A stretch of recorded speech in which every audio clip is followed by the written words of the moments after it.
Okay, looks like we're live there, and I'll get our recording started. All right, welcome everybody to Kat. This is session 12, correct? That is correct. Session 12 of Shift Happens. Today, we're going to take a little different direction. I let the cat out of the bag last Wednesday, and we talked about it again on Friday. We have a guest today, a friend of mine and a friend of all the leads, Frank Patrick.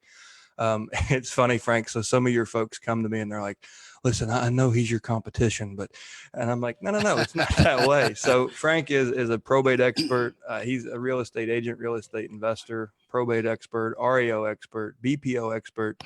And I think he and I share a common outlook on what we're about to go through in this market shift. And of all the people I know, Frank has trained and prepared more people for this in the last crash than anyone else I know.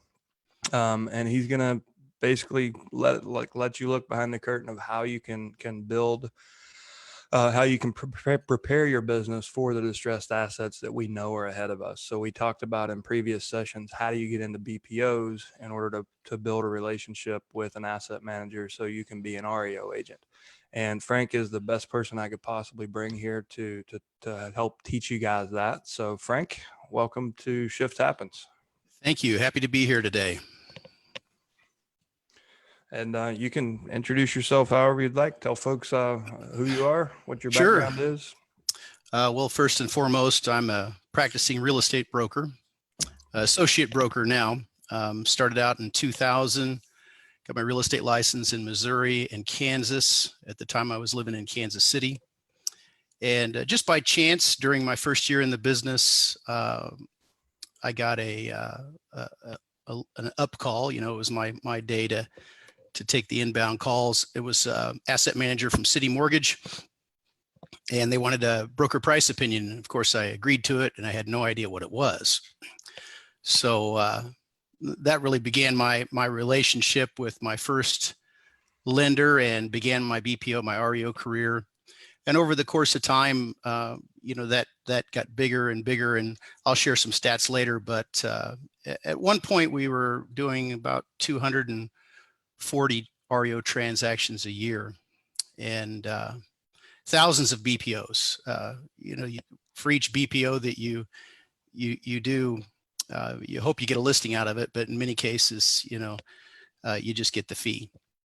And then the listings you do get, you may do 4 or 5 BPOs on the same property before you ever sell it, as it winds its way through the legal process and gets on the market. So, yeah, I've got a considerable amount of experience with REO and BPO, and I'm happy to share some of it. I put together a little PowerPoint presentation, and just let me know when you're ready to get that up here.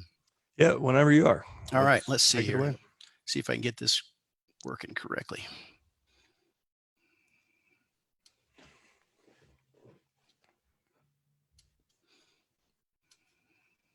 All right, how's that? We're good. All right. Well, in keeping with the theme of Shift Happens, I'm here today to share with you how you can make $1,200 a week completing broker price opinions while preparing to list REOs. I always like to know what the biggest challenge agents are facing, but I'm pretty sure we all know what that is. It's the coronavirus, or probably more appropriately, it's the coronavirus fear. And this is, you know, really challenged a lot of things that we have enjoyed over the past few years. Of course, the stock market's had the largest decline since 2008. There's a lot of uncertainty in the market. Buyers and sellers are changing their behavior. There's rising unemployment rates. Lenders are tightening credit. I was just on the phone with a friend of mine who runs a large mortgage brokerage in Scottsdale, Arizona, and they've changed their minimum FICO score from 580 to 660. No more zero down loans or gift down payments. JP Morgan Chase is requiring a 720 FICO score and 20% down. So this is going to impact our market. But Chad invited me here today because I want to share with you how you can thrive in this new market. I think a lot of times people say, well, I'm going to survive this market. And I don't think that's the right attitude to have. You know, 90% of agents are going to use this as an excuse and don't let them infect your mind. Even if the housing market crashes, you don't have to crash with it. And within every adversity, there's opportunity. And that's why I'm here, because I'm living proof of this. I haven't had the best timing. I was first licensed back in 2000. Of course, we had the .com stock market crash in March. Then the following year, we had the 9/11 terrorist attacks. We began our war in Afghanistan. And this had an impact on the market, of course. The market recovered, and we had a really fast paced market that grew quickly until 2006. It peaked, began a 6-year decline. In 2008, we had the housing market and the stock market crash. And between 2008 and 2012, the market was terrible, and REOs dominated sales. But for me, it was probably the best thing that ever happened to my business. Even though the housing market was declining, my business exploded. In 2007, I set a personal record. I closed 23 transactions and made almost $70,000, which doesn't sound like a lot now, but that was 13 years ago in the middle of one of the worst housing crises we've ever had. And my business just continued to grow from 2007 to 2014. We hit another personal best in 2010, where we closed 237 transactions. Obviously, there's people that do more business than me, but I just wanted to share a little bit about how my market actually grew during the last downturn. Now, you can't control them. And just note, guys, that's a 10x growth over a 3-year period in that environment. And this is the stuff we've been talking about. Like, this can be the biggest opportunity you've ever seen if you're a professional in a professional's market. And part of it, Chad, was luck. That first REO interaction I had back in 2007. But a lot of agents had, I became friends and did a lot of work with this REO asset manager at City Mortgage over the years. But he told me about 4 agents had turned down that BPO offer before he got me. So part of it was luck, and part of it was that I was open to new opportunities, and I was intrigued by it. And I've always been a firm believer. You can't control what happens around you. You can only control your own mindset, your belief, your drive to succeed, and of course your response to changes in the market. So I was I was open to REO and had dabbled a bit. So when the market started to turn, or I saw the market starting to turn, we quickly adapted our business to serve that demand. But definitely, we're in the middle of a big change right now, and I think there's going to be a bit of a calm before the storm, but I think you're going to see a lot of new opportunities. Now, over the next 20 minutes, I'm going to show you how to get started preparing broker price opinions. I'm going to show you how you can make $1,200 a week easily preparing BPOs. Now, good news is you're going to make some money. Better news is preparing timely and accurate BPOs is the first step to becoming an REO listing agent. So how much money can you make? This is a copy and pasted from an email I received from one of my students. He was a BPO student. He got started doing BPOs first, then got into REOs. But I said in a short period of time, he created a BPO revenues of $12,000 a month, and had already received 10 REO listings. So this is one of my students. So I hope that got your attention. $12,000 a month is a lot better than what my state, Arizona, is paying for unemployment. I think we're capped at $280 a week here. So who am I and what makes me qualified to be here? As I mentioned, I'm a real estate broker. I've had my license for over 20 years. I've had a lot of coaches. Some of them you'll recognize, some of them you won't. I'm a firm believer in hiring people that have already done what I want to do. Closed over 100 transactions a year for 14 years in a row. I was the broker owner of a nationally franchised brokerage, and I began training and coaching other agents back in 2007. I have over 10,000 past students. For 4 years, I ran a private mastermind group of 35 REO super agents. These are agents that they had to do 100 transactions a year to get invited to join the group. We had members that were doing over 400 transactions a year, REO. And we had one member that was doing around $40,000 a month in BPOs. So I think I learned more during this 3.5, almost 4 years than than I learned in my previous 10 years. But I developed a proven system for getting REO listings and BPO orders. And I'm going to share some of that with you today. I'm going to just change my screen here a little bit. There we go. The broker price opinion. We're going to refer to it as a BPO from this point forward, but it's an acronym for broker's price opinion. It's simply a valuation report prepared by a real estate broker or an agent acting on behalf of their broker, and is used to estimate the probable selling price of a residential real estate property. Now, there are commercial BPOs. I don't do them. We're not going to talk about them today. This estimate of price is submitted on the customer's proprietary BPO report. Typically, we see 2 to 3 pages. It includes property details, pictures, neighborhood information, local information, regional information, a neighborhood analysis, sales analysis of comparable properties. Think of it as it's more detailed than a CMA, but very similar. A BPO combines the relevant information from an appraisal with the market knowledge of a local licensed real estate expert. That's why computers can't do it. You need a local licensed real estate expert.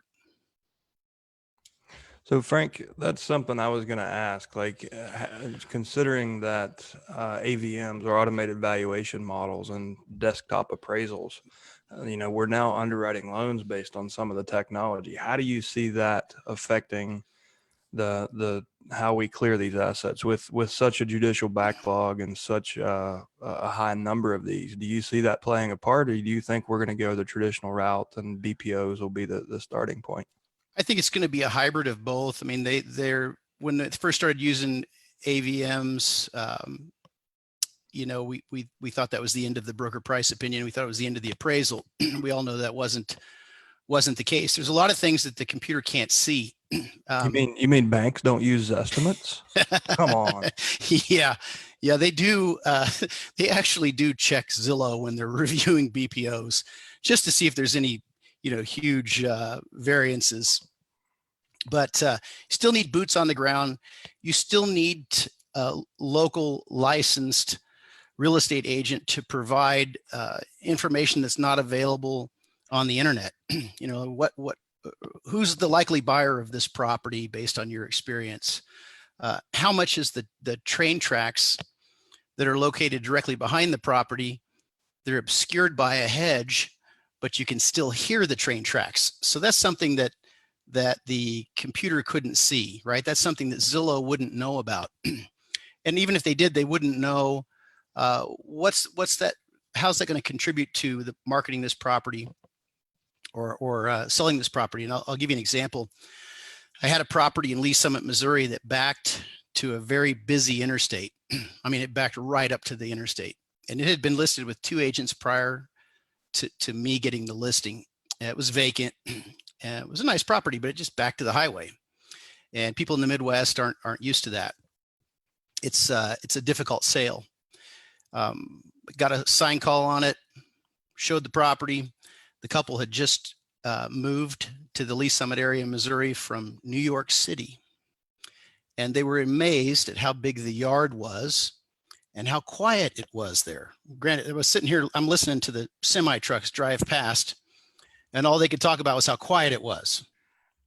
It's all relative to what you're used to, Things right? are relative. Yeah. They're like, there's no trash trucks running 24 hours a day. There's no cab drivers screaming at each other and honking.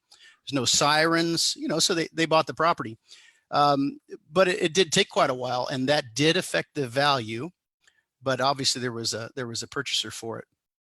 So there's a lot of things that the AVM won't pick up, and that's why they're still using BPOs. Now, the mortgage default and the mortgage servicing industry developed the BPO about 30 years ago to help them make financial decisions without having to order an expensive appraisal.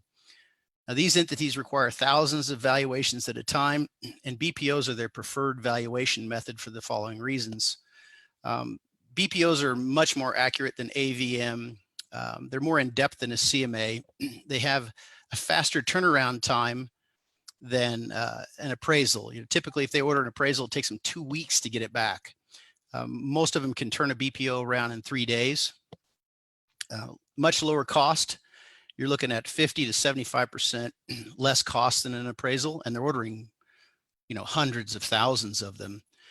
And another thing that most people don't take into consideration is the ease and speed of review. So once they get this report back, they don't want to read through an 8 to 10 page appraisal to see what the value of the property is, how likely it is to sell, and what it's going to sell for. So it's much easier. And if you're reviewing hundreds of them a day, you can see that you're going to be able to review a BPO probably 5 times less amount of time than an appraisal. So we're going to talk about BPOs in relation to the default servicing industry, but typically they're used to determine the current collateral value. And it's usually after a mortgage is 60 days delinquent. That'll set off a chain of events. And the mortgage servicer will use the BPO. They'll use BPOs. Typically they order more than one to determine a strategy to take with the defaulting loan. This helps them decide whether to foreclose, modify, short sale, notify the mortgage insurance company. It may be Fannie Mae insured, it may be an FHA property. So they'd have to make a lot of decisions before they ever foreclose on the property, and the BPO helps them do that. So why complete BPOs? First of all, you can earn about $1,200 a week, completing 4 BPOs a day, working 5 days a week. That's about, for a beginner, probably 6 hours a day. For someone that's got 6 months experience, probably 3 or 4 hours a day. Aren't too many jobs out there that pay you $1,200 a week for working part-time hours and still let you be available to work in the real estate business. But it's not uncommon for agents to make much more completing BPOs. I tell people starting out, use the BPOs to fill in the time between your regular real estate activities. I think if most real estate agents were honest with themselves, many of their activities probably aren't income producing. If you have a 40-hour work week, most of us are probably really spending 20 hours a week on income producing activities. You'll also hone your skills. An agent completing 4 BPOs a day will develop superior skills determining the value of real estate. And this will improve your listing presentations and improve your closing ratio. When I meet with a private seller now, and I go through my listing presentation and show them what I think their property is going to sell for, and they look at and I do a broker price opinion on the property, and they look at my broker price opinion, and then they look at the CMA they got from some other agent, and it's pretty easy to determine who's the expert, right? The BPO is much more in depth and takes a lot more into consideration, so it will help you in your traditional real estate business as well. It'll also help you really gain credibility with investors. A lot of investors, they're lagging on market conditions, and realtors like to share CMAs and things like that. And Frank, what I teach in probate mastery is I actually use a market absorption analysis. I go from I borrowed that from the commercial world, and you can look at trends based on not only what sold, but what didn't sell is a very good indicator.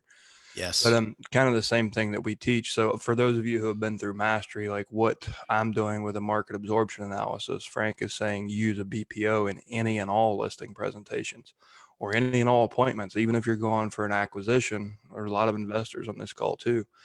But the other things we've talked about is how do you build a strong cash buyers list? And one of the things I recommend that everybody do is go to your local real estate investors association meeting and find a way to provide value that nobody else is. This is one of those ways. If you are doing, 100 market valuations a week, you're going to know your market better than anybody. So how can you roll that into a summary report and share that to your local real estate investors association? So they are on the leading edge of what's happening in the market, and you're the trusted source they come to when they're ready to buy assets. So I wanted to interject there. This is one of those opportunities. This is sharpening your axe, and it's going to serve you in multiple ways throughout this. Thanks for that, Chad. That's one of the something I had never considered about using the BPOs. I do know that, when I was active in my REO BPO business in Missouri, I mean, I knew more about the local neighborhoods probably than any other agent in my city, because you'll do BPOs on properties when they're 60 days delinquent, but that doesn't mean they're going to get foreclosed on immediately. It might take a year or even 2 years on some properties. And so I'd drive through any neighborhood and I'd probably, if there's 100 houses in the neighborhood, I'd probably done BPOs on 30 or 40 of them. So I knew, I could tell you how long it was going to take. I could tell you who was going to buy the property. I pretty much knew, those neighborhoods inside and out, and not the entire, obviously Kansas City metro area. My service area is a 15-mile radius, but it did make me an expert on that 15-mile radius. I'll tell you that. Now, Frank, you can defer this till later when we do Q&A. One of the things I'm curious about, is there a conflict of interest clause where if you do a BPO on 1,000 houses and it does take 18 to 24 months for those to start showing up as distressed as REO inventory, is there a conflict of interest if you've been paid to do that? Is there anything that you're aware of in state law or ethics where you can actually create a running list of those, kind of like your red flag properties? Not to my knowledge on BPOs. I know we're not supposed to, and most of your contracts with the broker price opinion companies that you're likely to deal with, most of your contracts with them will say that you're not supposed to disclose your BPO to anyone else. Obviously, they own that report, they purchased it, and you're not supposed to contact that homeowner. But keep in mind, I've done BPOs on a property for 3 different companies. Yeah. Over the course of 18 months, and then a fourth entity will foreclose on it and list it with another REO agent. So, it's if they prohibited, although it'd be impossible to prohibit those activities, it really would. Now with some REO sellers like HUD, as soon as you become a HUD REO listing agent, you can't purchase any HUD properties. Same with Fannie Mae. As a Fannie Mae listing agent, I couldn't purchase any of my own listings, but I could purchase another agent's Fannie Mae REO listings. So yeah, it's a tangled web, and I don't know how they'd ever enforce that. And I'm not even sure they'd even look at that. But I still see opportunities. So just for example, Oh, yeah. if you get to a point where you're doing $10,000 a month in BPO business, you can basically become the pre-foreclosure database for your market. Like you can begin to track these and build profiles on these properties. And how damn valuable is that when you show up at a real estate investors meeting and you're the guy or the girl that knows the next 500 distressed assets?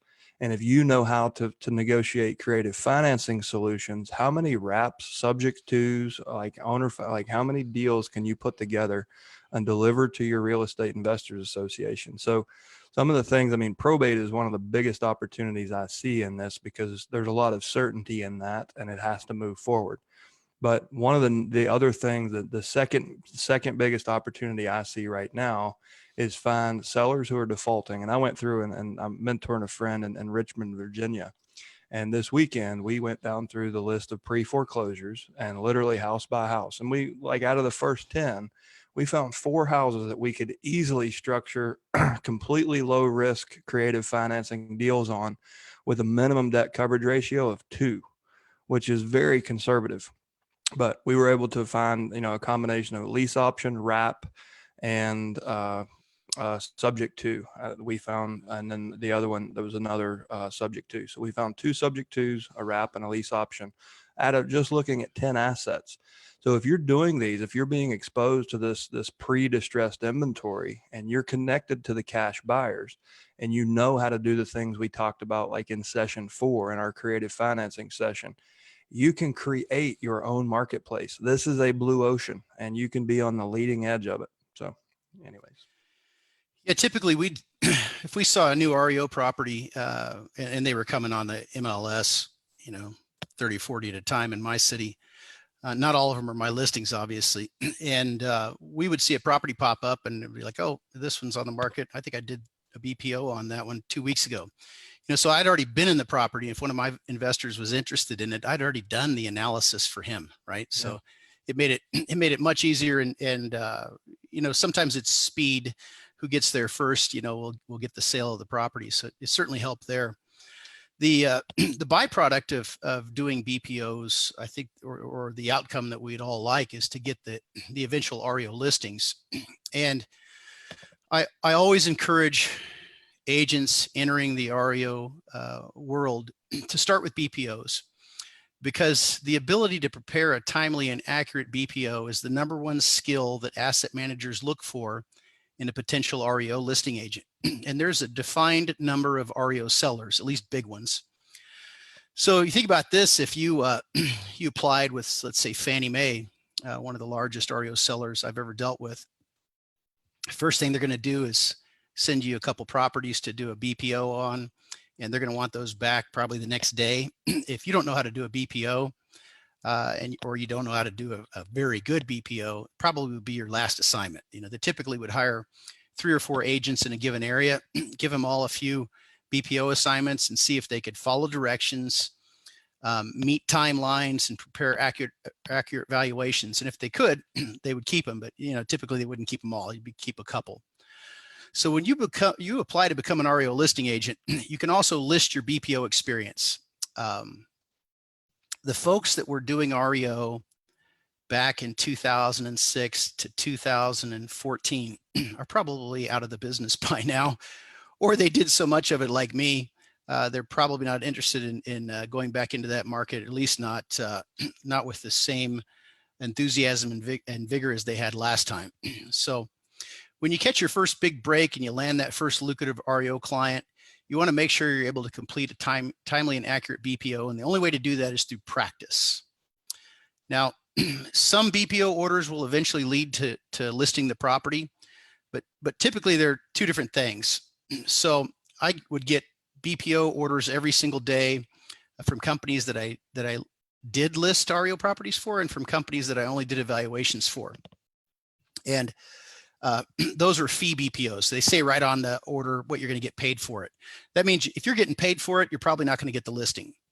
When I would get a new assignment from City Mortgage or AMC or Fannie Mae, it came as what they called an assignment, property assignment.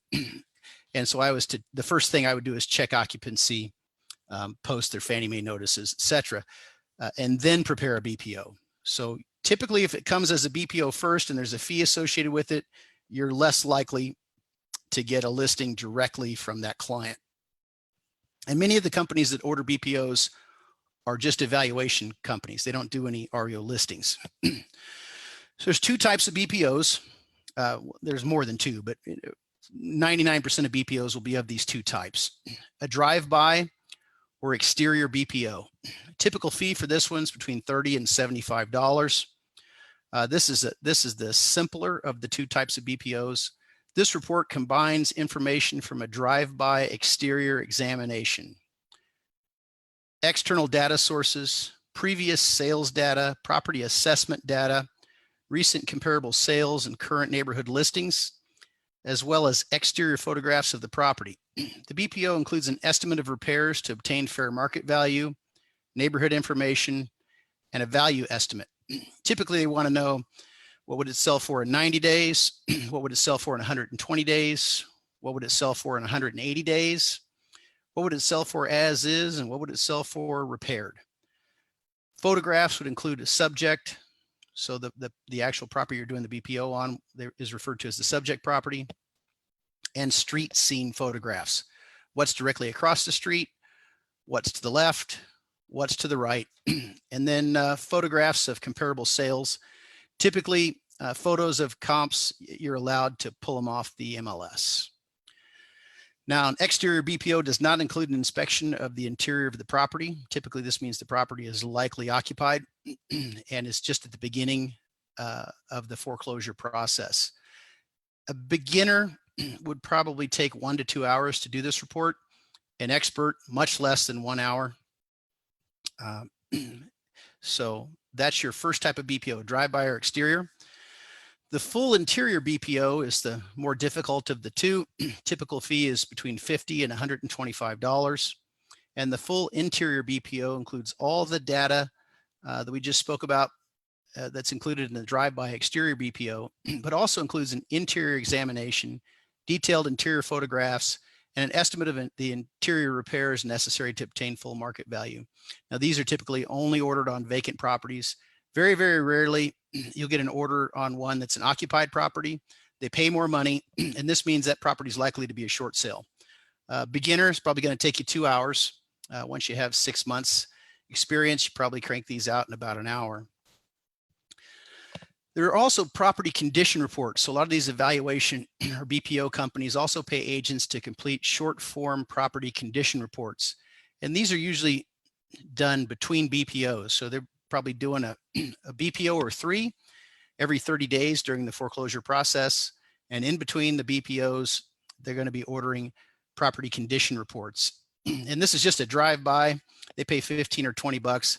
You take a picture of the property, a picture across the street, down the street to the left, down the street to the right, fill out, I think you answer about 10 to 15 questions online, and that's it. Does it appear to be vacant? Can you see any damage from the exterior, etc.? Now, I typically don't take these unless I'm already going to be in the area. So if I see an order come across, it's for a $20 property condition report and I'm already going to be in the neighborhood, I would do it. But I'm not going to leave my office for a $15 report. So let's look at the math. To make $1,200 a week does not require a lot of work. You'd need to complete 2 interior BPOs a day. That's about 4 hours of work for a beginner. And we're going to use at the low end of the spectrum are $80 each. You'd also need to complete 2 exterior BPOs or drive-bys for another 2 hours of work, $40 each. It's $240 a day for 6 hours of work. At times 5 days, 5-day work week, you could make $1,200. Should say a week. It's a typo. $1,200 a week. But you'd need several BPO clients. You can't make that much money on one BPO client, especially starting out.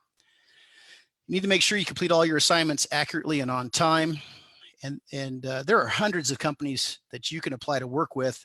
And I'm gonna show you how you can get a list. I'm gonna post a list somewhere where you can go get it. So let's talk about how to get started. First thing you need to do is review your state laws on BPOs. I think now every state allows you to do a BPO. A couple states have some specific regulations and disclosures. First of all, you've got to have an active real estate license and you got to be working under a broker's supervision. A few states, including Texas, require a disclosure statement on all BPOs, like the example below. Now, the way you're going to find this out, just go to the appraisalinstitute.org, look up BPO state laws. This one was updated October, I think it was October 20th, October the 2nd. Anyways, they're going to update it again this year for 2020, but you can get a copy of your state BPO rules regulations here. You can also call your state licensing authority. And this is probably the first thing you should do is research this and find out exactly what you got to do. What are the rules? Then you want to meet with your broker. So if you're not the managing broker, you want to meet with your managing broker. You want to tell them that your intention is to get REO listings. And to do so, you're going to need to become proficient at doing broker price opinions. And a lot of these broker price opinions in the beginning will be done for a fee before you start getting REO listings. So find out what the payment policy is going to be. What are they going to, like most brokers don't take a split, right? If you're at a 70-30 company, most of them aren't taking 30% of your BPOs. Before I started my own brokerage, I worked for a realty executive's office and I did hundreds of BPOs and they would just hold them all month long. When they got all of them together, they'd deposit them all, cut me one check and charge me 25 bucks for doing it. So, no guarantee that your broker is going to have the same policy, but everything is negotiable. And right now brokers are worried about retaining their agents. They're worried about you quitting, not necessarily worried about every nickel and dime they can collect. Make sure that you have your broker's agreement to keep the conversation confidential. You don't want the broker sharing with everyone at the office where you're getting your BPOs, where you're getting your REOs. I mean, this goes without saying, but you want to bring this up. You're going to need to get some information from the company that you work for, from your broker, from your branch office. You're going to need a W-9 and a copy of the errors and omissions declaration page and a copy of the broker's license. Now I'm going to post these slides someplace where you can download them, so you don't have to refer back to this if you can't keep up. We got a lot of stuff to cover. If you can't keep up with your notes, I'll make the slides available. So these are your registration documents. First thing you need to do, you need to get that W-9, and that's going to have your brokerage's name and their tax identification number. You can get a copy if you just want to walk into your broker's office with the W-9. You can download it from the IRS's website. Most states require the BPO fees be paid to the company. Then the company deposits it and pays you. Very few states allow the agent to be compensated directly. If your state allows that, you'll fill out the W-9 with your own tax ID or your social security number. But for most of you, the W-9 is going to be filled out by your company. You need a copy of your license. You can be an agent, a salesperson, or a broker. Keep in mind, as a salesperson or agent, just like every listing you take, every buyer you represent, you're doing so under your broker's supervision. You need the company's real estate license.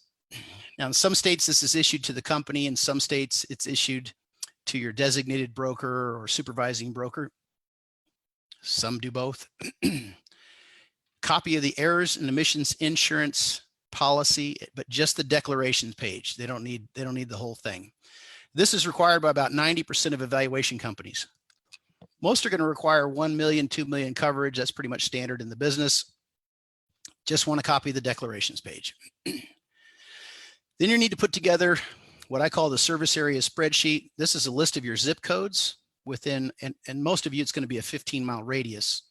Now, if you live in a rural area, like South Dakota, I think it's the most sparsely populated state. So if you live in a rural area, you probably have a 30-mile radius for your service area. If you live in more of a suburban area, you're going to have a 15-mile radius. If you live in New York City or you live in LA, you might have a 5-mile service area. That's your choice, but don't overdo it here. You can just go to www.zip-codes.com and you can find this radius finder. You just simply enter in the zip code of your office or home office, whichever you work out of, and then tell it whether you want a 5-mile, 15-mile, 30-mile radius, and it'll pull up a list of all the zip codes. You can copy them and paste them right into a spreadsheet.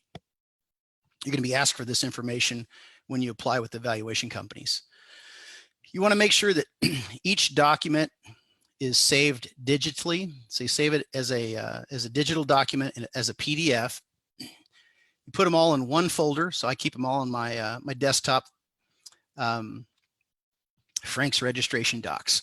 Now, each individual document I rename with my name and then a description of what it is. So it's Frank Patrick W-9, Frank Patrick RE license, Frank Patrick company license, Frank Patrick E&O, Frank Patrick service area. And the reason you do this is it makes it easier for the companies that you work with. So when you upload these documents, it makes it real easy for them to find what they're looking for. So now that you got all these documents together, you want to register with the valuation companies first. These companies are the most likely to hire you without any experience. Now, I've set up a private Facebook group because I'm going to promise you a bunch of stuff, and this will make it easier for you versus trying to remember all these domain names. So all you have to remember is facebook.com/groups/REO BPO. And we'll see if Chad could probably post this up, or Kat can post this up in your Facebook group, all the leads Facebook group, so people can get to it. And I'll be adding anything that I promise you today.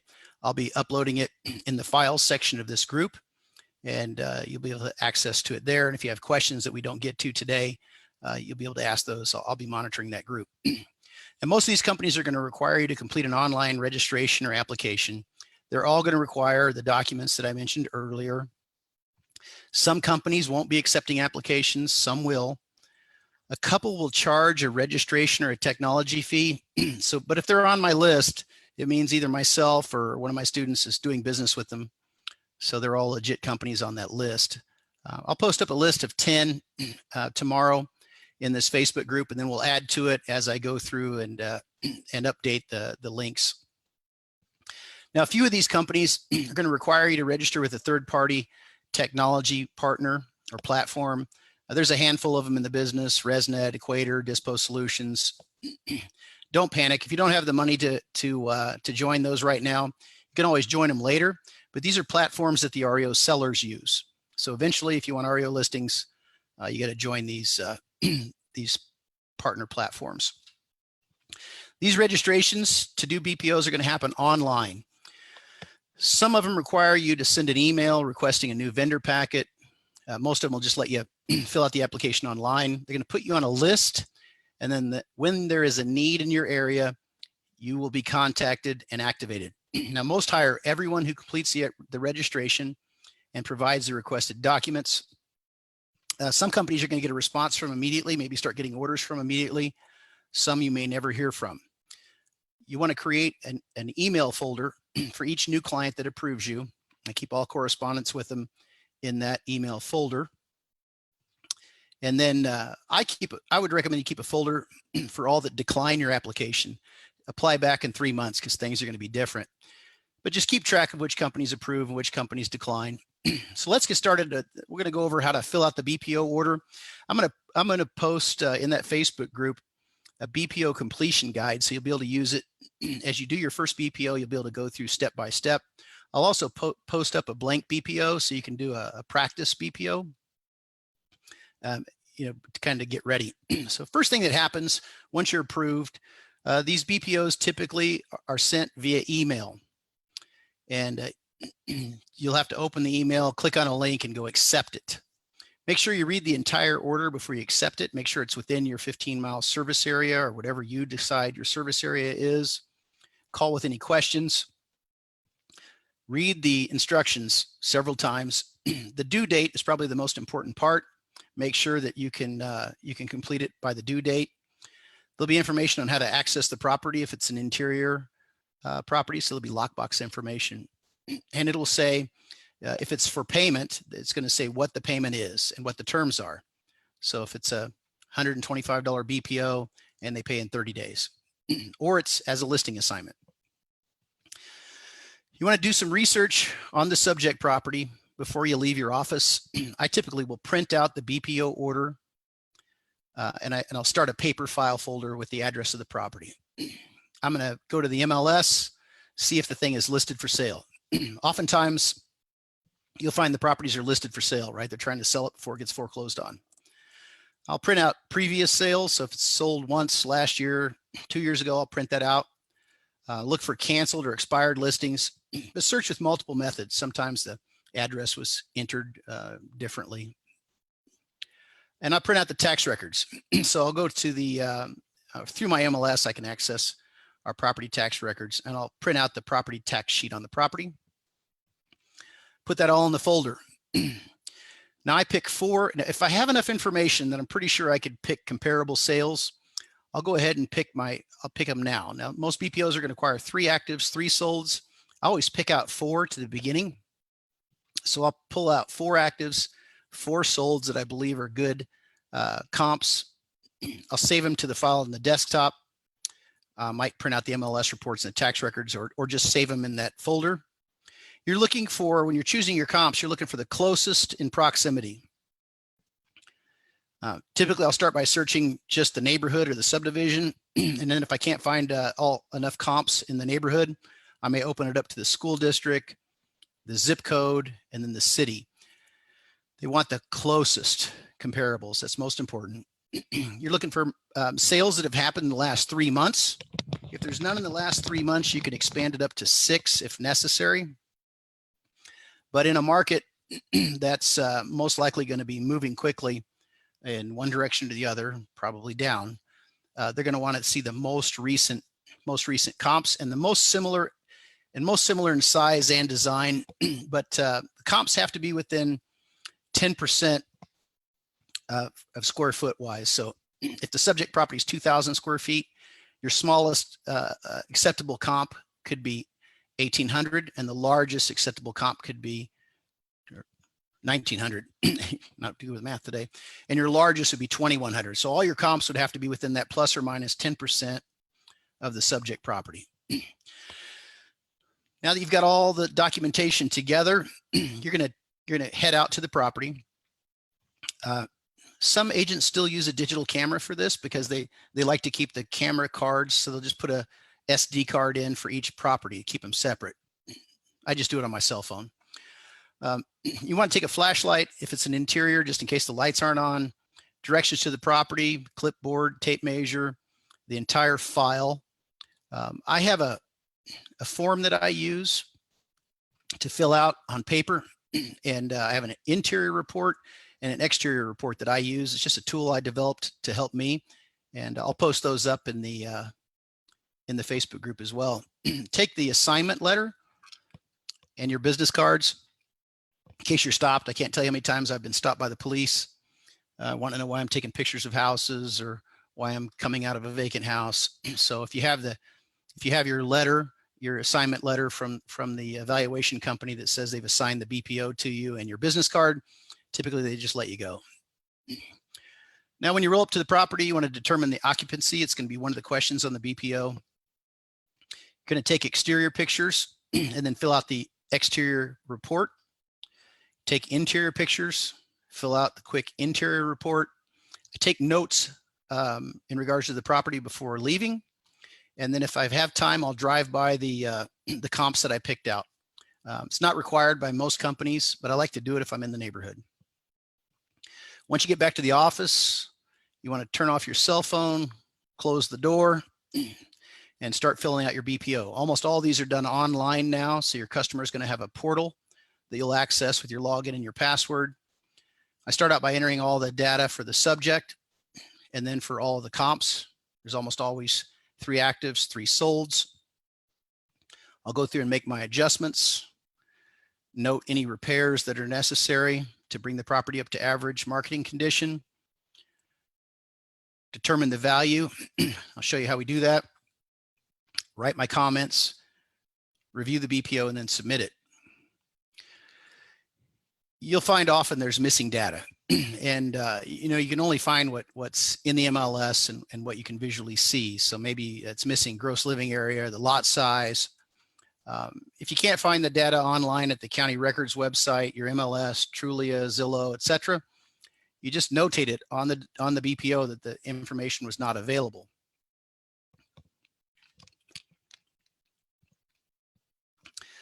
They're going to ask about concessions for the comps. So if it's not listed in your MLS, you don't want to enter none noted. Don't guess. Call the listing agent or the buyer's agent and try to find out what the concessions were. If you can't get that information, then you need to make a note that information wasn't available. And you make an adjustment to the value for concessions. I'm going to give you a document that will help you figure out the value and figure out how to make adjustments. I don't want to take too much of your time today.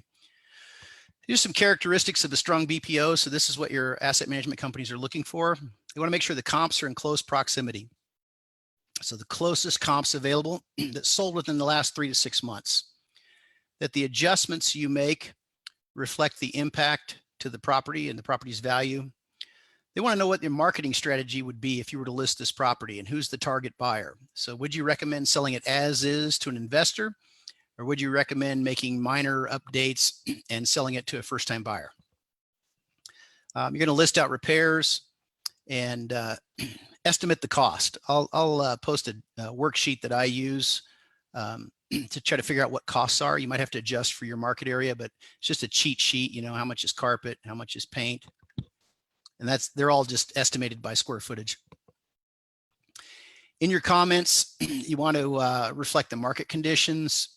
You want to indicate which comp was given the most weight in determining the final value. You want to make sure you have enough pictures, all aspects of the exterior, front, left side, right side, back, picture from the back porch out, picture from the front porch out to the street, Any repairs that you're going to mention in your BPO, you need a picture of them. So, if you're going to say repair the roof, take a picture of the hole. Adjusting for square foot variance is what most agents get wrong. You're going to take the price per square foot is what we're looking for here, but you don't use the entire price per square foot for the variance. So you determine the average per square foot of your listed and sold comps just by adding the three prices together, adding the three square footage totals together, and divide them. And for this instance or example, looks like we got $136 a square foot. So if there's a difference in your subject property, if it's smaller or larger, you're not going to adjust these for $136 a square foot. You only adjust it at 25% of that value. So in this example, we would make adjustments would be $34 a square foot.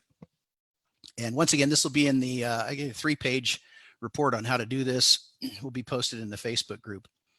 Reason you don't give a whole $136 a foot for an additional 20 square foot on a property is because some of that is for the lot, some of it's for the improvements to the lot, utilities, etc. Not all of it is for the living space. You want to adjust for other variances. Now, there's no formulas or standards for these other BPO adjustments. You need to determine the value based upon your market experience. For example, if the subject property has a 3-car garage and 2 of your sold comps only had a 2-car garage, you have to ask yourself, or your broker or other agents in your office, how much extra would a buyer be willing to pay in that neighborhood for the additional garage space? If it's $5,000, then you'd make a positive adjustment or a plus $5,000 to the comps that only had a 2-car garage, effectively increasing the indicated value by $5,000. And Frank, I want to interject. So something that helped me when I was first getting started in Roanoke, I didn't know how to make adjustments here. I did in Hawaii, but not here. And just like, it's easy for an appraiser to pick up the phone and call you as an agent, like as a listing agent. I get calls on almost every house I've ever sold within a 6-month period from appraisers. Remember, that side of the industry owes us some stuff. So Yeah. don't be shy to pick up the phone and call an appraiser and be like, hey, what do you adjust for a swimming pool, a 1-bay, 2-bay, 3-bay garage, carport? Like if you have blind spots, remember, even if your broker doesn't have experience doing this, there's multiple facets to our industry. Be sure and reach out to those people who have taken a lot of value from what we do over the years. And they should be willing to share some of their local formulas with you. Exactly. Great suggestion. Thanks, Chad. So probably the most difficult part is writing effective comments. And I could do a 1-hour webinar on this, but basically you want to, after all of your research is over, you're going to read through it, analyze your findings, formulate an opinion, and express yourself. And we'll try to get some examples posted in the Facebook group, but you want to include what Chad was talking about, your market absorption analysis. This helps support your position as to how long it's going to take the property and what the value is likely to be. I'll post a quick cheat sheet in the Facebook group so you can learn how to do this if you don't already know. You want to indicate which comp you gave the most weight to when determining the value. You want to indicate who is the most likely buyer. Is it going to be an investor or an owner occupant? And that's going to dictate how you suggest marketing the property, right? If you're marketing to an investor, you don't want to recommend they make repairs. If you're going to recommend that they sell it, market it to an owner occupant, you are going to recommend that they make at least the lender required repairs. And then add any additional information that the asset manager would know that might affect the value. For instance, the property backs up to a water treatment facility, a sewage facility, right? They might not be able to see it, or maybe it's next to a giant chicken farm. Can't see it from the property, but you can certainly smell it when the wind blows from the south. backs up to a busy highway that's or train tracks, things you can't see from the pictures that aren't listed in the MLS. They're going to ask you for more than one value type. So they're going to ask you for the anticipated sales price. And this is the price at which a property will likely sell in a competitive open market, assuming an arm's length transaction. That it's sold based upon its current use as a residential dwelling. The buyer and seller are typically motivated, well-informed, and acting in their own best interest, and the sale is cash or equivalent. A reasonable marketing period not to exceed 120 days to allow for exposure to the open market, and an adequate effort is made to market the property. Forecasting is applied to reflect the anticipated trend of market conditions and prices during the marketing period.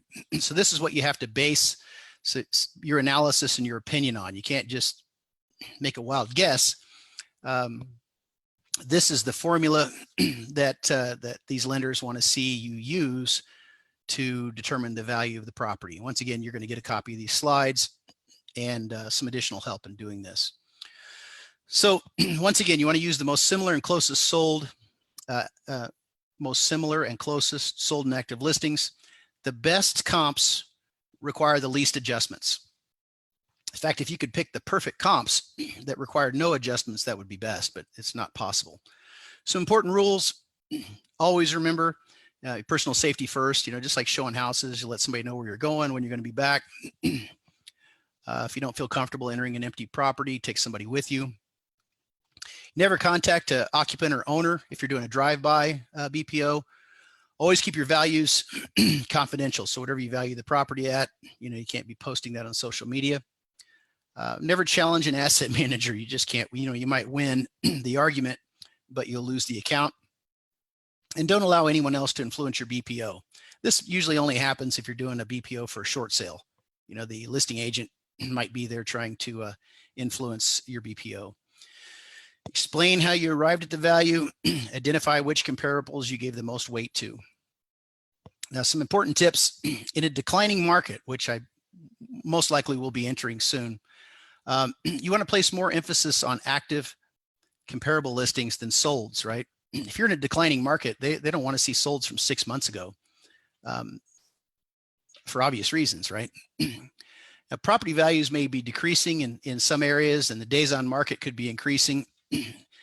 As is value should reflect this price the subject property would sell for in 90 to 120 days. They don't want you selling REO properties in 6 days, right? That means if you sell a property on the first day, an REO property, you're going to have some explaining to do.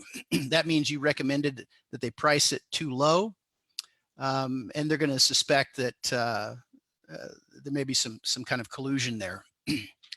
Comps should be in the same neighborhood or as close as possible. And if you use an REO or short sale comps, be sure to explain why. They don't want to see, you can't have 6 comps that are REO and short sale. Now, I've done a bunch of them like that because that's all there was, but they prefer not. They want to see some traditional sales in there too. Make sure there's adjustments done for conditions, bedrooms, bathrooms, square footage, basement, view. Those are important ones. Now, some speed and efficiency tips. Keep a file on each vendor.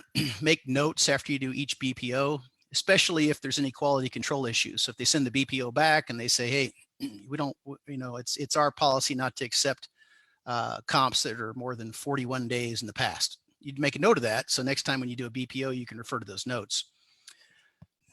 Keep a text document of all comments that you've ever written for BPOs. So just cut and paste on a Word document. This will help you if you're ever having one of those days where you're in a bit of a brain fog or you're in a hurry. You can go back and find your previous comps for similar properties and use those. Help you write your comments quickly. I like to use 2 computer monitors. So I have my BPO on one monitor, my MLS on a second. Always create a new file on your desktop for each BPO order, and then you drag it and drop it into the vendor folder when it's done. When I save the pictures, I save them as the name of the address in my BPO folder. So it'd be 1234 Main Street front, 1234 Main Street side, 1234 Main Street rear, 1234 Main Street bedroom. That's how I save them. Never watch TV or answer the phone while filling out a BPO.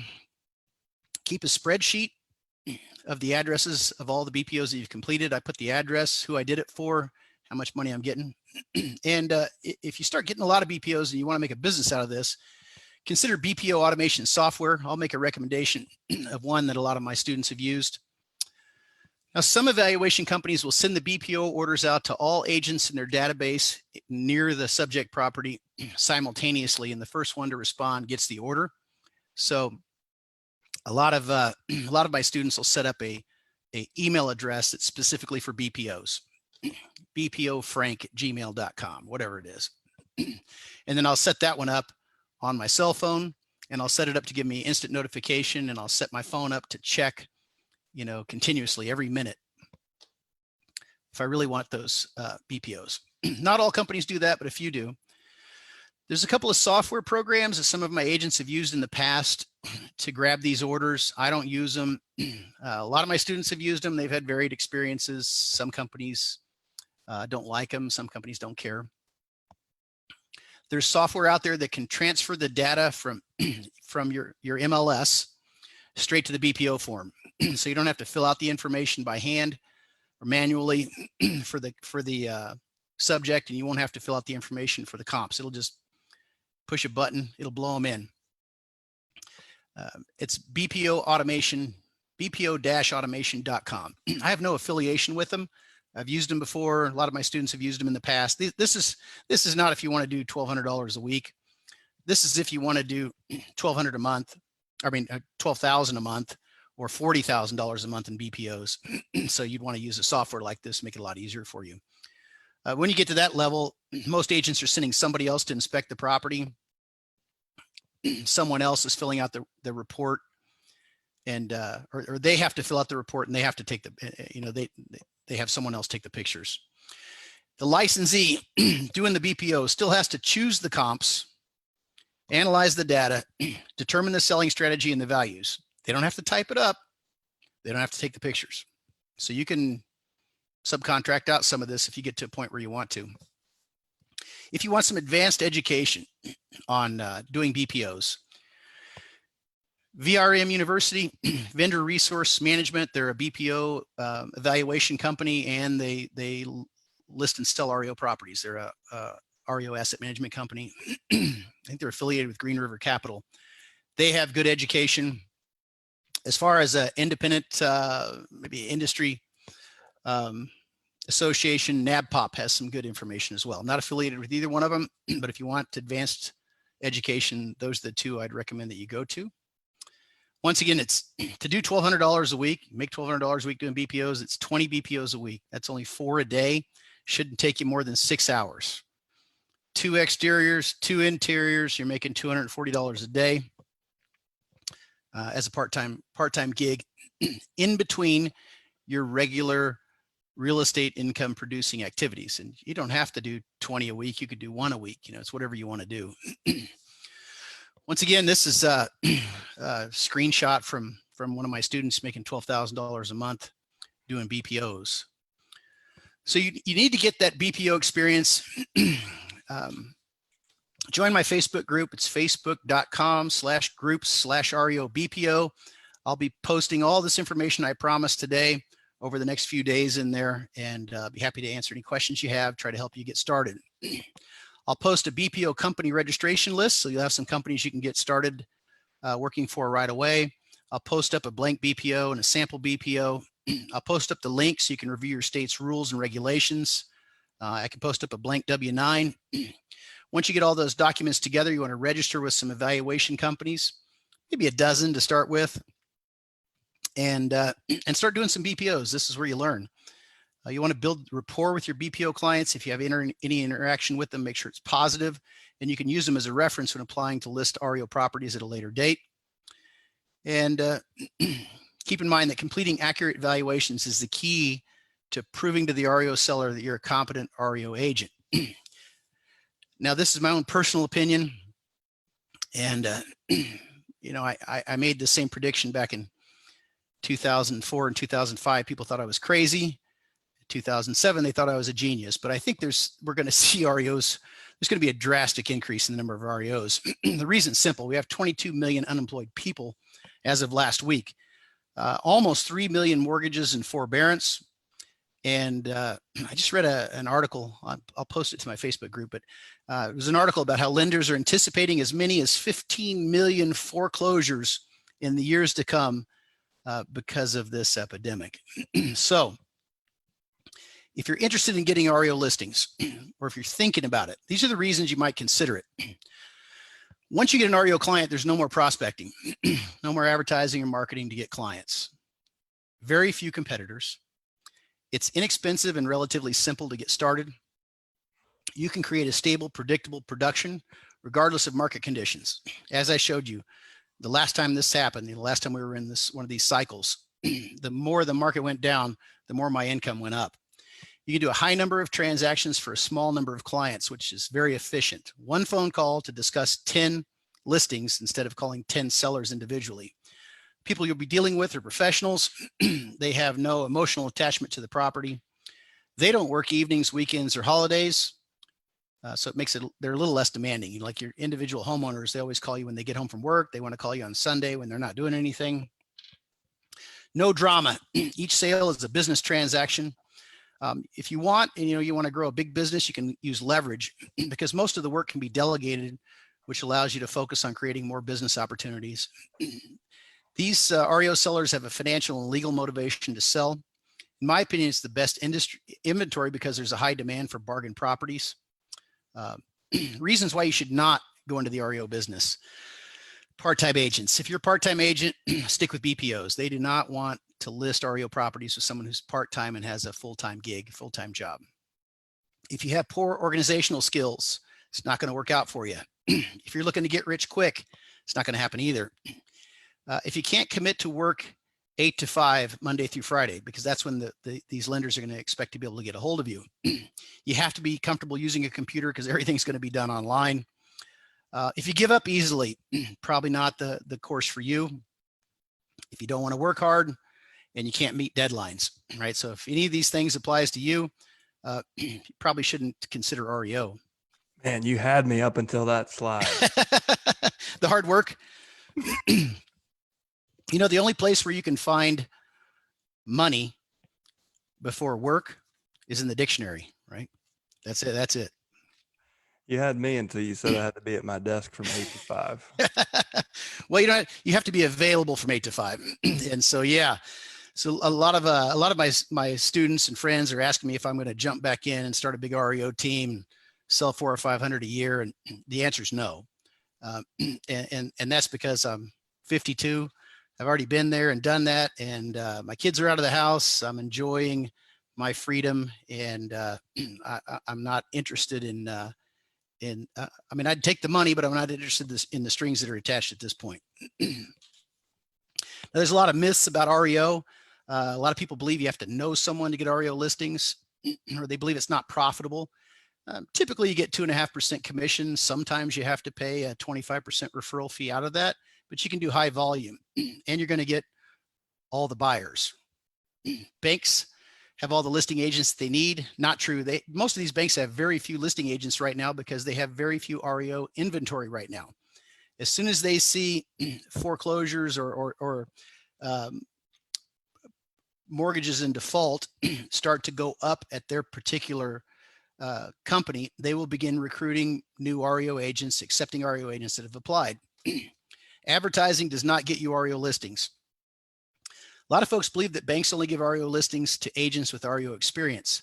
Sure, they'd love that, but those agents don't exist.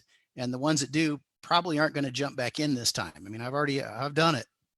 I'm not jumping back in there. And oftentimes they'd like to get somebody new so they don't have to overcome all their bad habits or their preconceived notions. Now, banks are hard to deal with. That one might be somewhat true, but keep in mind, it's a business transaction. You'll learn how to deal with them. You used to have to spend a lot of your own money maintaining REO listings. Now, almost every REO listing is serviced by a local contractor who's subcontracted out by a national contractor who has a direct account. They hate dealing with individuals. They hate having agents put their own money out. We just don't see that happening anymore. A lot of people believe that REO properties are usually in bad areas and in bad condition. Yeah, not the case. I've sold just as many in upscale neighborhoods as I have in the urban areas. And it doesn't take years getting started. And if you don't like doing BPOs, I mean, I don't do free BPOs unless it's for a company that I already have an established listing agreement with. So when I was listing for Fannie Mae, if they want a free BPO, I'd do it for Fannie Mae because I'm going to get the REO listing. I would do them for City Mortgage, but I wouldn't do a free BPO for a stranger that called or for an evaluation company I'd never worked with. Those, if I'm not getting the listing, I'm getting paid. So where do you get the REO listings? Obviously, banks, mortgage lenders. A lot of them don't like to deal with agents directly, so they outsource everything to an asset management company or companies, and these can change. These contracts aren't for life. You have secondary purchasers of mortgages, mortgage insurance companies, more asset management companies, government entities, and even Wall Street investment firms, insurance companies. There's a ton of them. I think I have a list of about 60 that I've done business with in the past and my students do business with. I'm sure you could find many, many more, but there's a ton of them out there. The ones that are the most obvious are the hardest ones to get, right? So the most obvious, like Bank of America or Chase, everybody knows those names. Those are the most difficult ones to get because they're so obvious. Most of the companies that I did large volumes with, you've probably never heard of. So you want to register with the evaluation companies and start doing BPOs and the property condition inspections so you can get some experience, you can get some now income, and you can get some industry experience. So when you start registering with REO sellers, it'll be easier for you to become approved. Now, I prefer REO listings over traditional listings because REO listings have no payoff. They're never upside down. They can't decide just to keep it and live in it. They didn't over improve it, so they have no emotional attachment to the swimming pool or the new garage. They're losing an average of $150 a day that's just their carrying cost to hold it. It doesn't include their lost opportunity, for tying up that money. They won't just list it high and wait till someone who loves it as much as we do comes along. They can't sell it FSBO and they can't rent it out. They don't request more flyers. They don't request virtual tours. They don't care what kind of car you drive, and they won't try to negotiate your commission. You'll have a set contract with them. You always know what your commission is once you sign that listing agreement. And they don't sign listing agreements per property. You sign one master listing agreement every year. That's it. And they send you over assignment letters. They won't sign another listing agreement. Legally, they're required to sell. These are some services you may be required to provide for your REO listing clients. Occupancy inspections, cash for keys. So you negotiate with the occupant to move out. You may be required to coordinate an eviction. They may have you order a lock change after the eviction is over. If the property has a broken window, they may want you to order it to be boarded up.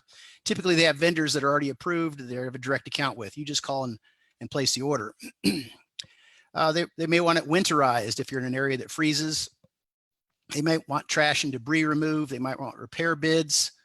Of course, they're going to want a BPO. They may ask you to coordinate repairs. So they may want you to go over and make sure the contractor has access to the property. They're going to want you to fill out a monthly status report online. A few will still have you pay utilities on their behalf and then submit for reimbursement. And they may have you pay or at least find out payment information for HOA fines, sometimes even code violations. So how to get started? Well, you want to, once again, get your credentials together. Your real estate license, the company you work for, their license or your supervising broker, the declarations page of your errors and omissions insurance, a list of zip codes that you're willing to service. Most won't list anything with you if it's more than 15 miles from your registered location, unless, once again, you're in a sparsely populated area. Do some BPOs first for a month or two. You want some BPOs under your belt before you go apply with the big REO sellers, and then begin registering. Now, if you're serious about succeeding in the REO business, I highly recommend you seek out a reputable mentor who has actually done it. Obviously, you could figure it out yourself. I was able to figure it out. It took me many years, There's a less expensive way to do it. So I'm going to show you how to get my help. I haven't offered REO training in 7 years. And if I hadn't had the conversation with Chad, I probably wouldn't be offering it today. But he twisted my arm a little bit, and it reminded me of how much I enjoyed helping agents back in the last downturn. Right now, REO listing agent demand is still low, right? Most of these companies aren't actively recruiting, but they're getting ready for it. I do enjoy helping other agents, and with Chad's encouragement, I've set up a small group training for agents interested in getting REO listings. It'll be delivered via webinar, 2 live webinars, each about an hour long. I'm going to give you a behind the scenes look at my own REO business and take you by the hand and show you step by step how to replicate my REO listing success in your market area. These webinars will be held April 24th and May 1st. You want to attend both. Once again, the webinar is going to be 1 hour, maybe an hour and 10 minutes long, depending on how many questions you have. And it's 11 a.m. Pacific, 12 noon Mountain, 1 Central, 2 Eastern. I'm going to record them both. So if you can't make it, you already have obligations or appointments, you'll be able to get access to the recording just as soon as the live webinar is over. You're going to get the slide deck. You're going to get my REO resume template and direction on how to fill out your own. My REO marketing plan template. So when they ask you, how do you propose to market our properties? I know what to say, how to use their language. I've got a glossary of REO terms put together for you. So you can, they ask you a question, you don't know a term, you can look it up quickly. I'm going to provide you with my list of my past REO clients.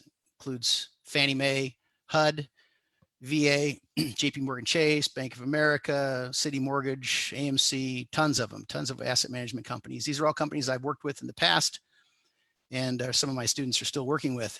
And I'm going to give you instruction, some of these big ones on Fannie Mae, HUD, specific instructions on how to apply for those. And then I'm going to give you access to the private Facebook group, of course, for support and ongoing coaching. So here's your investment in success. My goal was to remove price as a barrier. Therefore, you don't have to spend many years, thousands of dollars, trial and error, learning what I already know. You won't have to spend the $2,500 I charge for a weekend seminar or $500 an hour for personal consulting.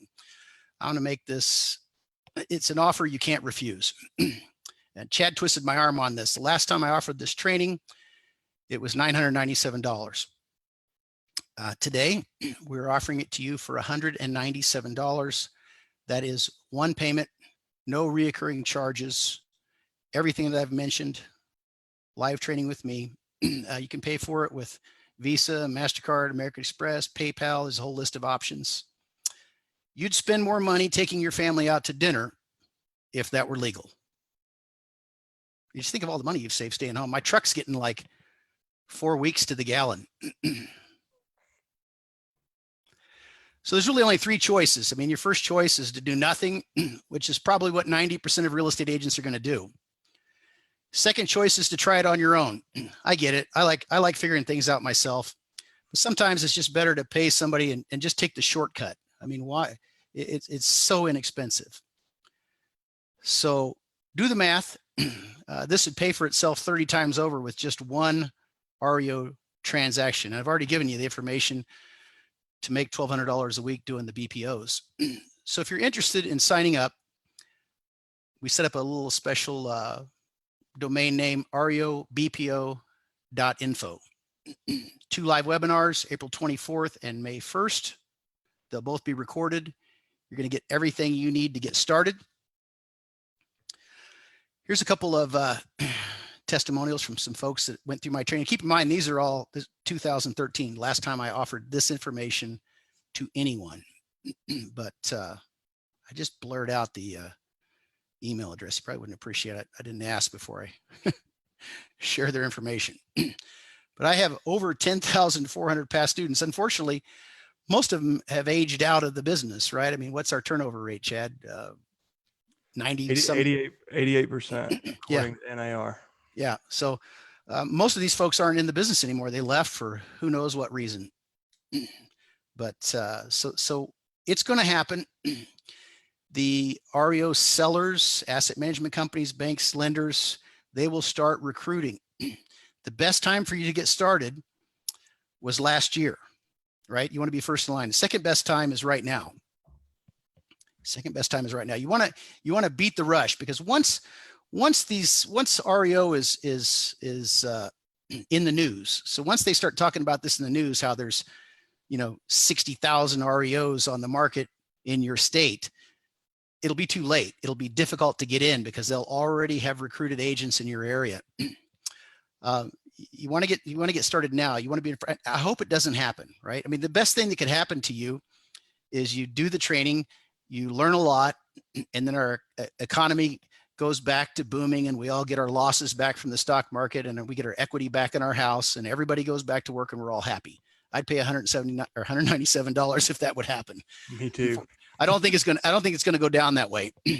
So this is what you see. If you go to www.reobpo.info, you're just going to see this simple checkout page I set up about 3 a.m. So if there's something spelled wrong, that's my fault. You just click that green button if you want to use a credit card, or the yellow button if you want to use a credit card.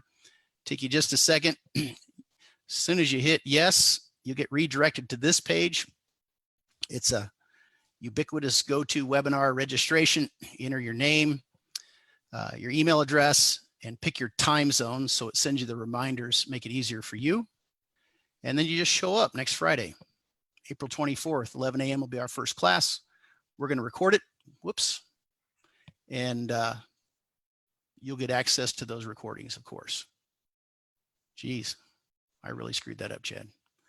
So are there any questions while I'm trying to get us back to the correct screen? Yeah, so we had a few questions. We'll just start at the top of the Q&A. So Soledad asked, I'm a real estate agent. Do I need to get permission from my broker to do BPOs? I think you pretty much covered that one. He gave you advice on not only getting permission, but exactly what documents you need from your broker. Yeah. Rizwan said, do you have resources on where we can sign up for BPOs and REOs? That was covered. That'll be posted in the notes. Anywhere you're watching this or this is being posted, that'll be posted. Rizwan also asked, how do we apply to become a HUD listing agent? We're going to cover that in depth. Those contracts they typically last 5 years. I keep a running list of the current asset management companies, but there's one asset management company for each state. Some asset management companies have more than one. So that's a loaded question. I think there's 27 asset management companies right now that have the contracts for the entire United States. Soledad says, I don't have experience doing BPOs. How am I going to get assignments? I think we pretty much covered that one.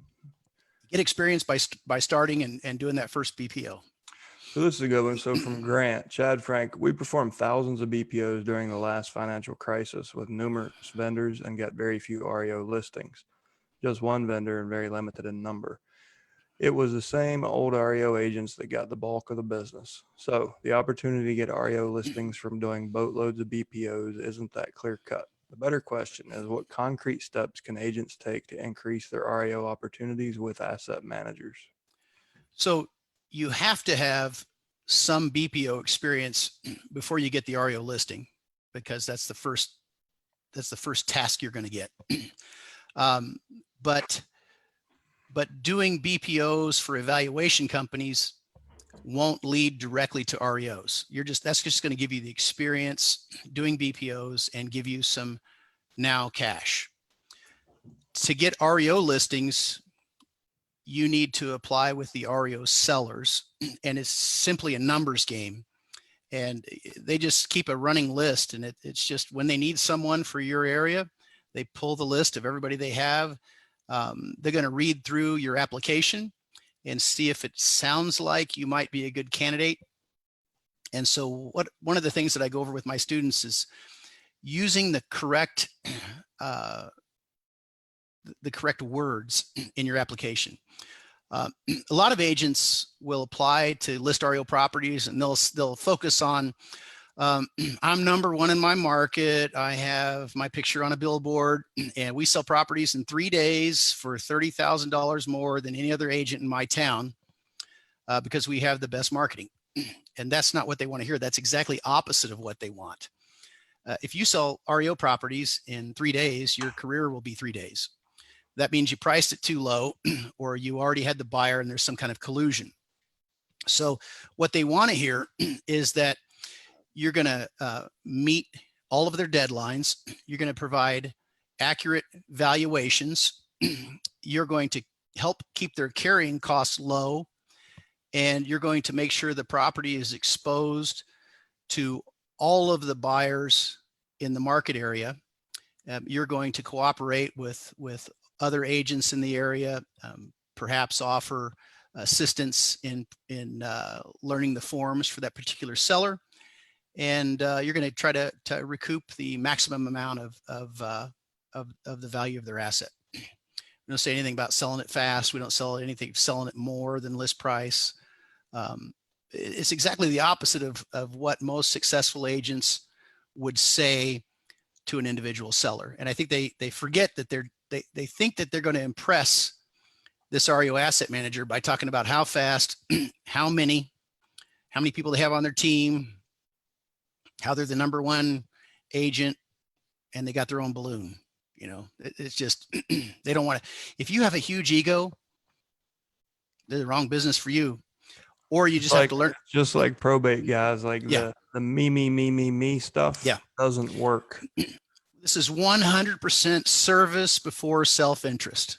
And if they don't get that feeling from you from your application, the words that you choose, or in a subsequent phone call, you know, usually if you make it to the top of the pile of the applications, or you're the only guy that applied, then they're going to make a phone call. They're going to ask you some questions about your desire.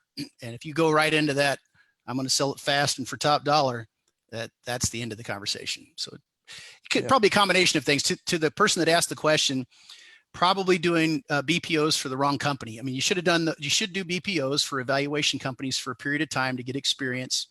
And then after that, you know, the only reason to continue is you're not getting enough REO listings. So once you land that REO client, your attention's put on that client. Really, it's identifying who those REO clients are, having the right strategy when you apply, saying the right things in your interview. Now, Frank, I know like last time they very quickly pulled together like asset manager conventions, and a lot of people were, you know, teaching people to go to these conventions, build relationships with the asset managers. I expect you might see something similar, but I think you're going to see a lot of convention business move to some of the virtual convention platforms. Yeah. So most of that's a money grab. You know, most of that is, once the market shifts, you'll see about 100 guys like me selling training to real estate agents on how to get REO listings. Most of them will just be selling you my training, you know, with a different spin on it, right? I mean, it's not a really complicated process. So they'll just have a different way of marketing it to you. And one of the ways to make money last time was to throw big conventions and pay asset managers to attend. Right. I went to one where the guy rented a yacht just because I wanted to see the dog and pony show, but he literally rented a yacht. Some of these guys got in trouble. Some of these asset managers lost their jobs. People went to jail. I don't think you'll see as much abuse this time around, but you'll definitely see people coming up with designations and conventions. And, you know, I got to tell you, I think of all the people that I've sold REO properties for, and I sold thousands of REO properties this last time around, I met one asset manager, and that's because I was required to go in person to a Fannie Mae convention. And I met one of my asset managers there. Shortly after that, they went to a system where it was a different asset manager every property I got. It was rolling. So they don't want real estate agents to get a relationship with the asset manager, because that's when the bribes and the private yacht parties and things like that start happening. So I think that you're going to see less of that, but you'll see a whole lot of people selling stuff selling the solution. Yep. All right. We've got about 20 minutes, guys. We want to respect everybody's time. We've got about 28 minutes. Mark, thank you for your compliments, sir. Joe Thomas says, is this the same Frank Patrick that does probate? Yes. Live and in person. So I just want to mention, I'm not the probate expert. I have a little bit different spin on marketing to personal representatives. In fact, when people have questions for me that are beyond my scope, which is often, I refer them right to you, Chad, because you're the most knowledgeable person in the probate process and probate listings that I know in the entire industry. So I do some probate training, but it's really different than what you're doing, and not near as comprehensive. Well, thank you for that. Bill says, please address the issue of a city required inspection to produce a C of O, certificate of occupancy. Who pays for the inspection? If the agent does, is it generally reimbursable? How are Yes. repairs handled? Not all cities allow for escrow accounts to close. And if they do, some require 1.5 times the estimated cost. Thanks. So most of the issues he just mentioned are regional or local issues, and there's a lot of them. I had one of my students was working in Boston, Massachusetts, and he called me. He's like, hey, my lender wants me to do cash for keys. I'm like, yeah, I do it all the time. It's no big deal. He's like, well, they want to offer him $65,000. Do I have to give him that money? I'm like, no. If they want you to, I mean, I front them 250 or 500, but I'm not fronting $65,000, and they were not going to expect you to do that either. So typically the cash for keys check, you fill out if you go out and meet someone and they say, yeah, we'll move out for $2,000, you present that to your asset manager. They're going to have you that person's going to fill out a W-9. So you're going to get a copy of their driver's license. They're going to fill out a W-9. You're going to mail that into your asset manager, and they're going to mail you a check. So you're going to hand that check to the person once they're out of the property. Most of the big REO companies, the big REO sellers, Fannie Mae, HUD now has asset management contracts for property preservation nationwide. Fannie Mae nationwide, JP Morgan Chase nationwide. Almost all these big REO sellers now, they don't want to get 9,000 invoices from 7,000 different real estate agents. They would deal with one master contractor, and they're going to send one check each month. That master contractor is going to subcontract that work out to a local contractor. Just same way the asset manager is going to subcontract out the selling of the property to a local licensed real estate agent. So we don't typically do much of that anymore. Same codes abatement, they may want me to find out what the code issues are and have it sent over in writing, send it to the asset manager. They may ask me to send that information on to their contractor that they have. I might meet the contractor there to point out the problem, but I'm not paying for it out of pocket anymore. Last time around, they weren't prepared. This time around, things, obviously technology has made this much more streamlined process. Okay. Renee said she did BPO and REO in the last down market. Are the education companies the ones you suggested as the pre-advanced education? Is it worth her time if she's already an experienced agent? Most of these companies have been dormant, virtually dormant for the last 5 years. So people weren't lining up in droves 3 years ago to get certified to do BPOs or REOs. So you go to some of these websites, some of the companies that were well known, back in 2007, and their website hasn't been updated since 2013. Just like I haven't offered training for 7 years, just because the demand was so low. And I don't want to take somebody's money if there's not a reasonable chance that they're going to get REO listings and BPO orders, right? So I've held off. Now there's definitely a reasonable chance, and I think you're going to see more of those companies pop up. Whether or not it's going to be relevant, it won't be relevant in the beginning, right? In the beginning, when the deluge of foreclosures hit these asset management companies, they're going to take the first person that can fog a mirror on their list.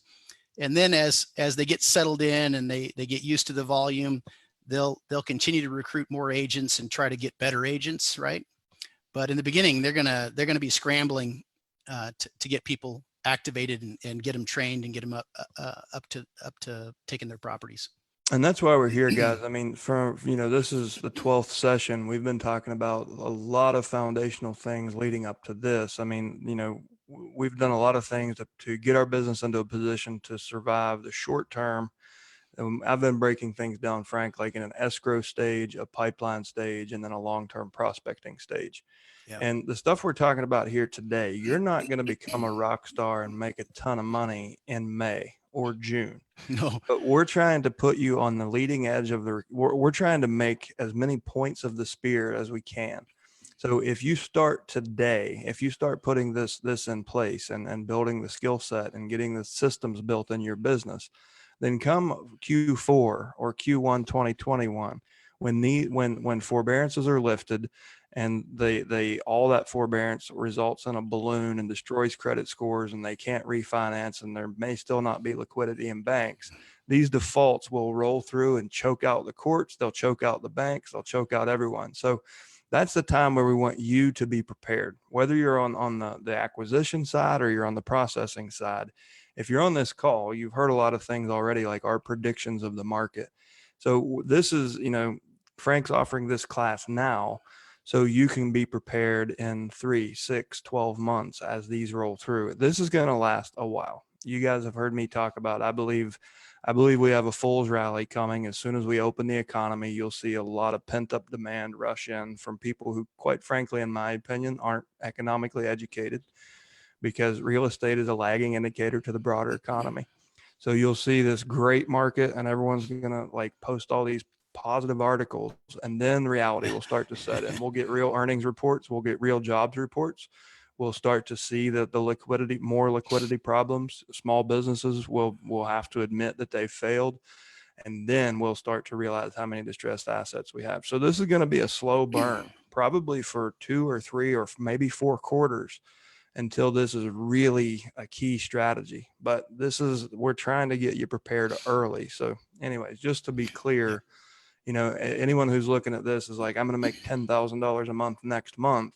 You need to recalibrate your expectations. We're on the leading edge of this, trying to show you what to do to get ready. Yeah, I think this is the calm before the storm. And, once again, this is about putting yourself in front of this trend. Put yourself out there and get the business will come to you. You're early to the party. I mean, everybody that's on this call today, now,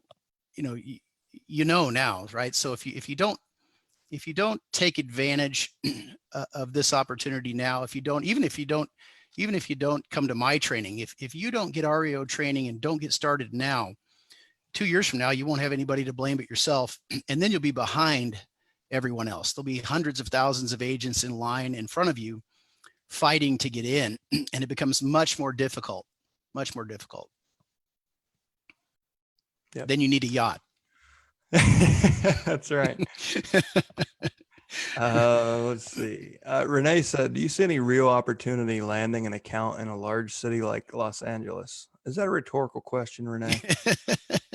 Well, you won't be the only agent. I mean, I was in a smaller market. I was in the Kansas City market, 1.2 million people in the entire Kansas City metropolitan area. And there were 12 of us Fannie Mae brokers. There were 12 of us. So LA, I don't know how many they had there. They probably had at least 50. So, Yeah. Laura said, in the REO class, will Frank give us his forms and contracts to loan servicing companies? Well, so all of these servicing companies are going to have their own forms.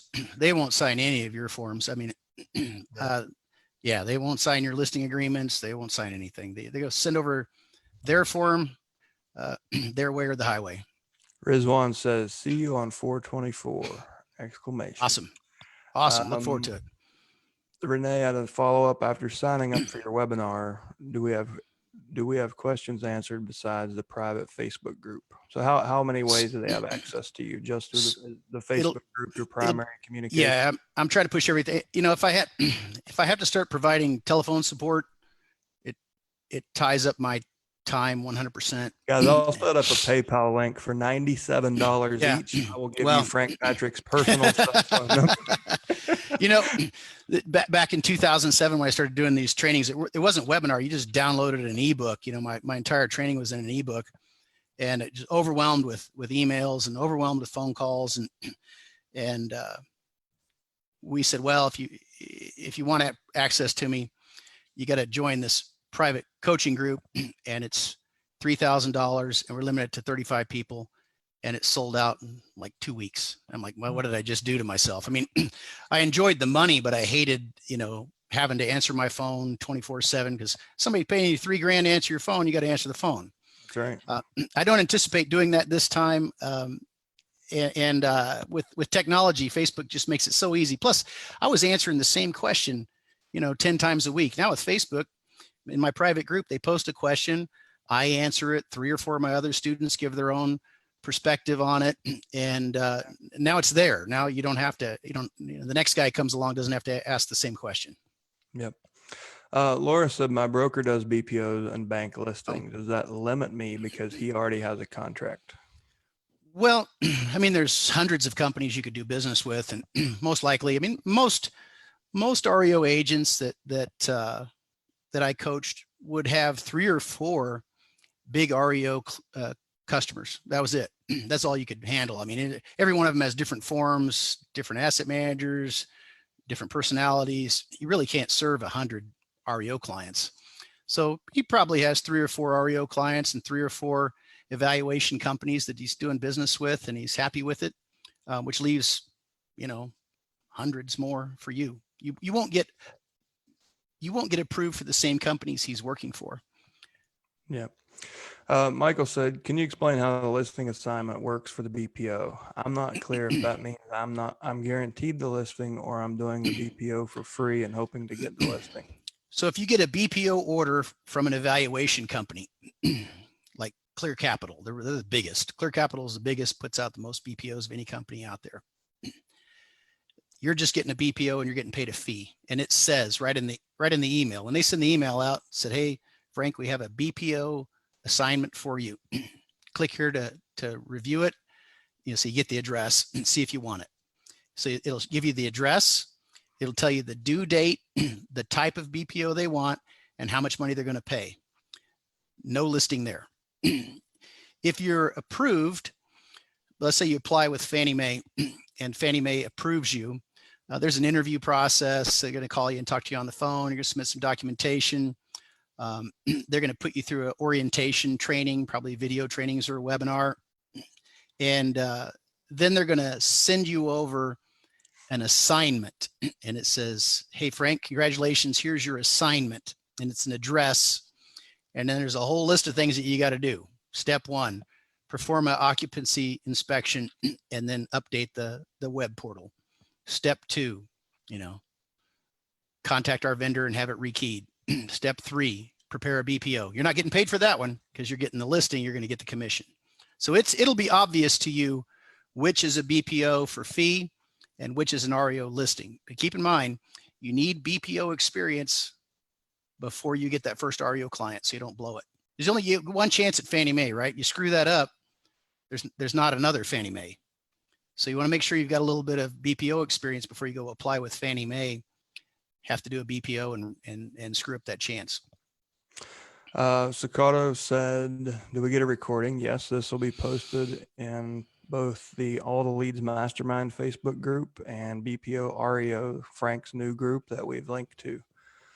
Roger Lisi. So Frank Roger is one of our longest tenured probate subscribers, and he's done a really good job building his referral network in addition to his marketing efforts.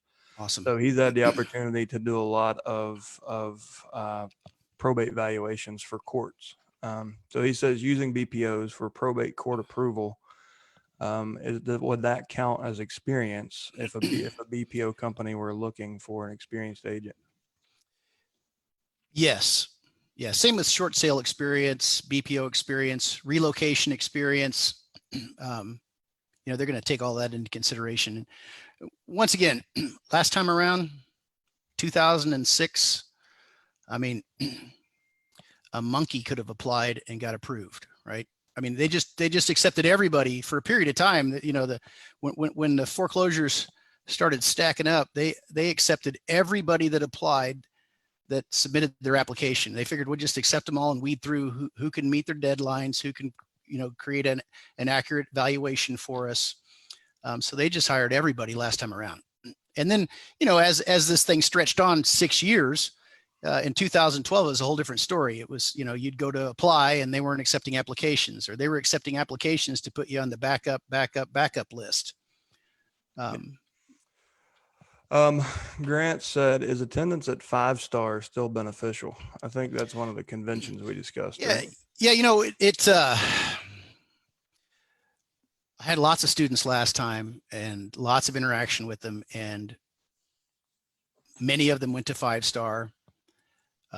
I can count on one hand the number of people that said that they were able to get business directly from attending that conference. Now, whether some business came indirectly, I don't know. I went to all of them. I wasn't there to get more business.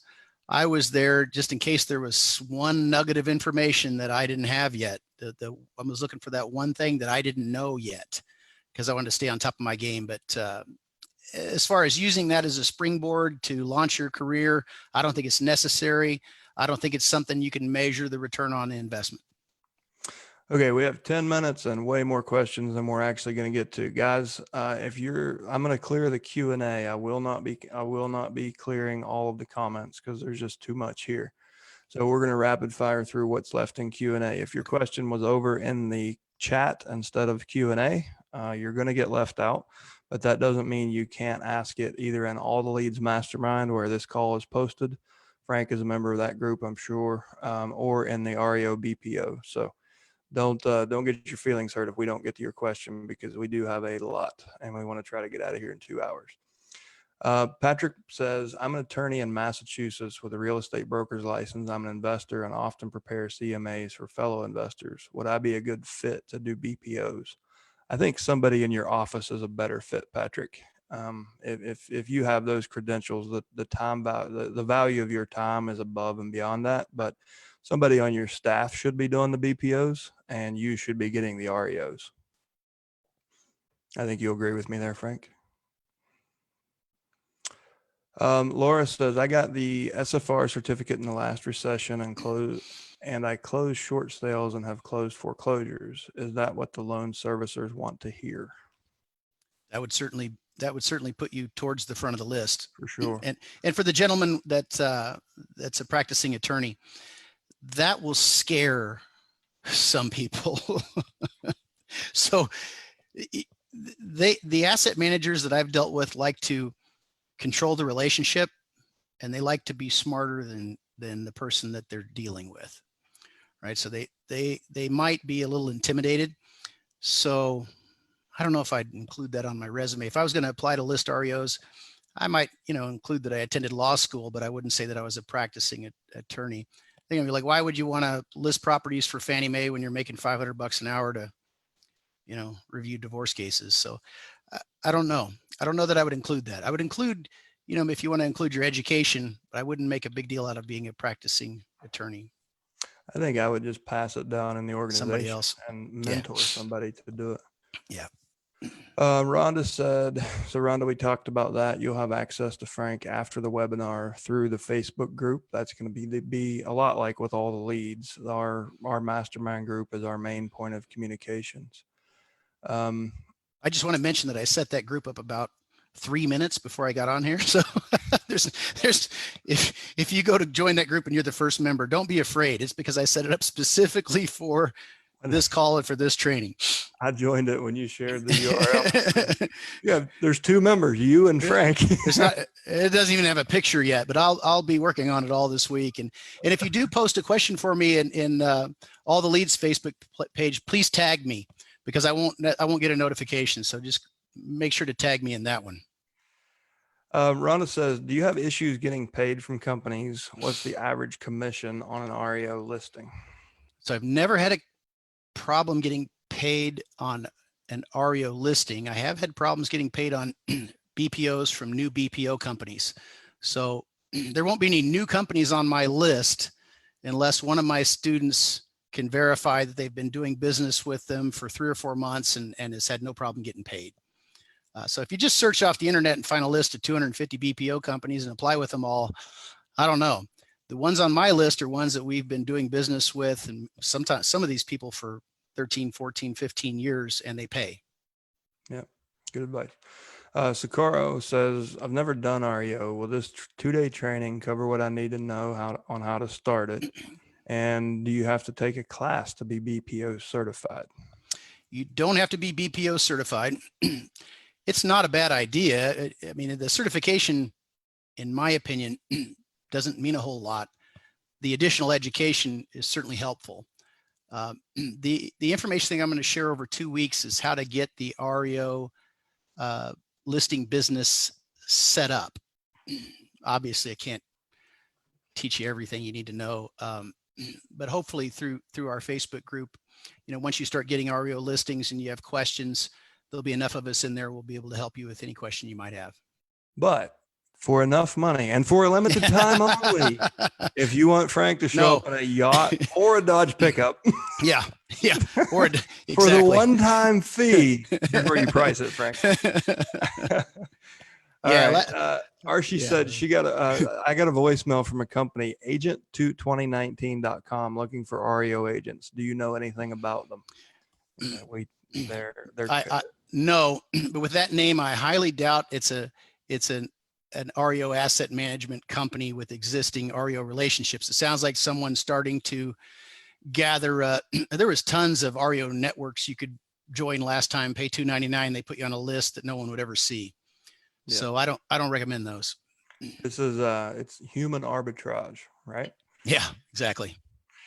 Mark said, will you provide information on in the course for applying with Fannie and Freddie to be a listing agent?